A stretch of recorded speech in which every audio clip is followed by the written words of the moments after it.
হাই friends, কি খবৰ? মই আয়ুষ। ৰং চেনেলত সম্প্ৰচাৰিত হৈ থকা ফুটগধূলি ধাৰাবাহিকখনৰ আজিৰ খণ্ডটো চাবলৈ বহুত বেছি ভাল লাগিব, কিয়নো যোৱাটো খণ্ডত অৰিন্দমক দেউতাকে মই এটা কথা ভাবিয়ে থৈছিলো। পাৰিজাতে সন্তান জন্ম দিয়াৰ পিছত তাইক এইখন ঘৰৰ পৰা পঠিয়াই দিয়াৰ ব্যৱস্থা কৰিব লাগিব বুলি অৰিন্দমক কৈছিল।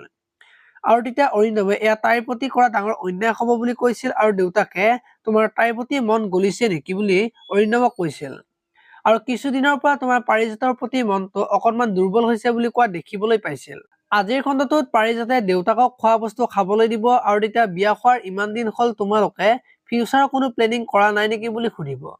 আৰু তেতিয়া পাৰিজাতে আপোনাৰ ল'ৰাইহে ভবা নাই বুলি ক'ব, আৰু তেতিয়া দেউতাকে তুমি বাধ্য কৰাব লাগিব বুলি পাৰিজাতক কোৱা দেখিবলৈ পাব। ইফালে আকৌ মাৰ্লিনে আজি অৰিন্দমক ফোন কৰিব আৰু লগ কৰিবলৈ মাতিব, আৰু তেতিয়া অৰিন্দমে মই আজি যাব নোৱাৰিম, অলপ কাম আছে বুলি মাৰ্লিনক ক'ব, আৰু তেতিয়া মাৰ্লিনে তুমি মোৰ পৰা দূৰে দূৰে আছা নে সেইজনীৰ লগতে ব্যস্ত বুলি কোৱা দেখিবলৈ পাব।